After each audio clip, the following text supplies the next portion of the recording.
Hi guys, back to my videos. Just keep your fingers crossed that I run into no issues with my technology. So tonight we're covering a brand new type of function. However, just like with polynomials, you can think of rational functions as a combination of linear functions. The part that I would like for you to remember when we talk about rational functions is that you have x in the denominator.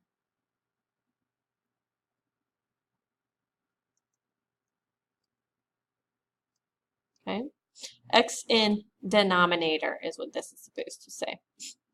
If you have x in the denominator, it doesn't mean that you only have to have x. You could also have 1 over x squared. This is also a rational function. You can have x to the third over x minus 2. This would also be a rational function. So the general format of rational functions is listed right here. Please note that n of x looks like a polynomial, and then d of x looks like another polynomial. The way that they are listed, when we say x to the nth power, we don't know exactly what is the value of that polynomial or what is the highest degree of that polynomial. And in the denominator, we're using a different letter because the degree of the bottom polynomial does not have to match the degree of the top polynomial. There are several rules that we would like to know for rational functions. Number one, the graph of f has vertical asymptote at the 0 of the denominator. What does that mean? Let's go ahead and look at the parent function, which is 1 over x. Well, we're not allowed to have a value of x that is equal to 0. That means that right here at x is equal to 0, we have a vertical asymptote. If in the denominator I had a different value, like x plus 1, then my vertical asymptote is going to move. I take the whole denominator expression and I check when it would be equal to 0. Whenever the denominator gives you a 0 value, you have a vertical asymptote. The next thing that we have is a horizontal asymptote. Once again, let's look at the parent function. We have a horizontal asymptote right here at y equals to 0. Okay. However, we have a different horizontal asymptote in the graph to the right. In this case, our horizontal asymptote is at y equals to 2. There are 3 different rules that we look at when we talk about horizontal asymptotes. So please pause the video for a second and read over A, B, and C. Thank you for reading case A, B, and C. In case A, if n is less than m, really means that if your polynomial at the top of your rational function is of smaller degree, then the graph of your function will have the line y is equal to 0 as a horizontal asymptote. In part B, this here says that if both of the polynomials at the top and bottom are of the same degree, then the horizontal asymptote happens at y is equal to the ratio of the 2 leading coefficients. If you look back at this example, 2x plus 1 and x plus 1 are both polynomials from first degree, and the horizontal asymptote is located at y equals 2, which is the ratio of 2 divided by 1. It is the ratio of the 2 leading coefficients. And then lastly, if the polynomial at the top is of higher degree than the polynomial at the bottom, then there is no horizontal asymptote. Let's go ahead and look at an example. For example 1, we have to find the horizontal, we have to find all the asymptotes of the graph f of x is equal to 3 over x minus 2 cubed. To find our vertical asymptote, we need to have a vertical asymptote. Well, what we're asking ourselves is, when will the denominator be equal to 0? That is when x minus 2 cubed is equal to 0. Well, x minus 2 cubed will be equal to 0 when x minus 2 is equal to 0, or when x is equal to 2. That's it. This gives me the vertical asymptote. It happens at the line of x is equal to 2. To find the horizontal asymptote, I need to see which case I fall under. For the horizontal asymptote, what is the degree of my polynomial at the top? Well, there is no x, which gives me a 0 degree, x to the 0 power, for the top, and then I have x cubed at the bottom. That means that I am in case A, right here, where the polynomial at the top has a lower degree than the polynomial at the bottom. In that case, the horizontal asymptote is at y equals to 0. Let's go ahead and look at the next example.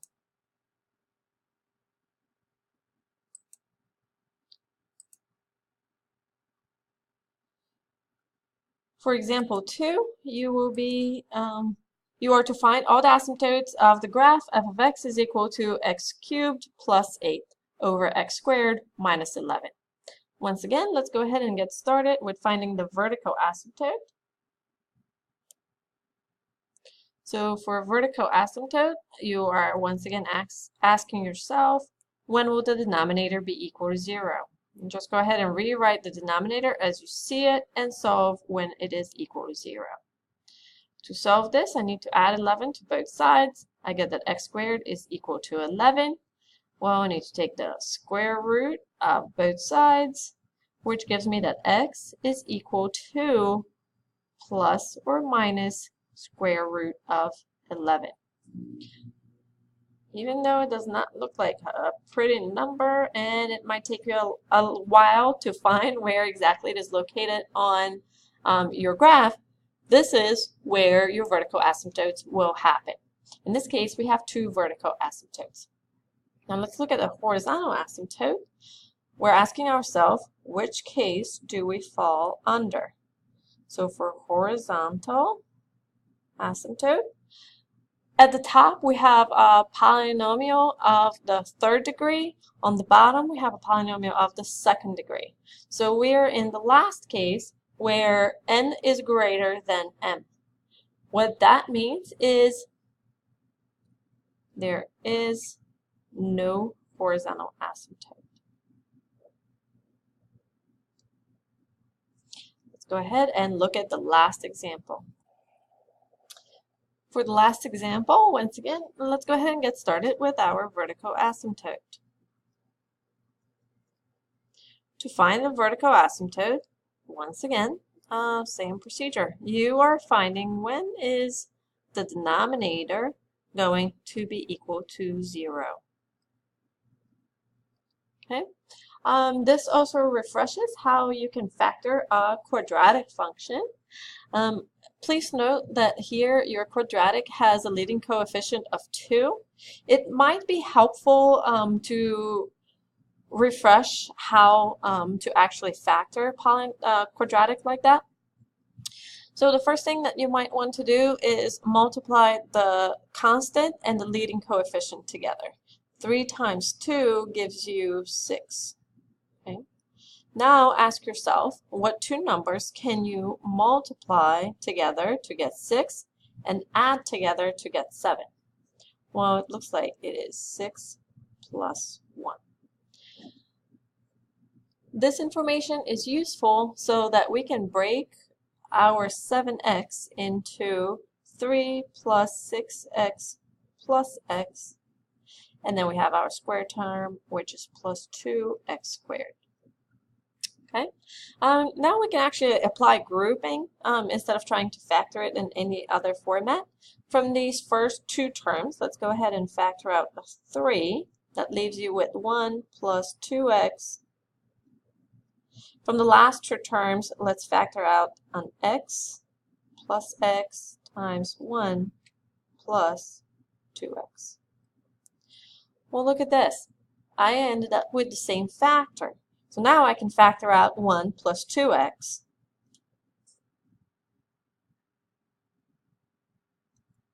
And I am left with 3 plus x. Remember that our goal here was to find when the denominator is actually equal to 0. So at the end, our goal is to see when will this be 0. When we factor it, we know that for that whole expression to be equal to 0, then 1 plus 2x has to be equal to 0, or 3 plus x has to be equal to 0. To solve this, you subtract 1 from both sides. You get that 2x is equal to negative 1. I have to divide both sides by 2. That gives you that x is equal to negative 1/2. To solve the other one, you simply have to subtract 3 from both sides, and you get that x is equal to negative 3. Once again, we end up with 2 vertical asymptotes. And those 2 vertical asymptotes are x is equal to negative 1/2 and also x is equal to negative 3. Okay? In this case, to find a horizontal asymptote, we need to know which of the 3 cases we fall under. Well, it looks like I have a quadratic function at the top and a quadratic at the bottom. That puts you into case B. If you need a refresher, go ahead and turn over your page and read what was case B. For case B, it says that your horizontal asymptote is located at the line y is equal to the ratio of your 2 leading coefficients, negative 5 over 2. And that provides your horizontal asymptote. The rules that you guys see in the first page are very important for this lesson. Hopefully we have the time to go through a Desmos activity on rational functions. But most of the rules that we will be using is finding the asymptotes, both vertical and horizontal. Tomorrow we are going to also talk about the slant asymptote, which is also a thing in rational functions. And that will allow you to be able to graph those functions. On Thursday, we are going to review all the topics that we have so far. And then on Friday, we are aiming to take our test for this unit. That gives us enough time for the next unit. I do not want to shorten the next unit as it will be on logarithms and exponential functions. All right, guys, thanks for listening. I'm glad my video is less than 15 minutes. Woohoo!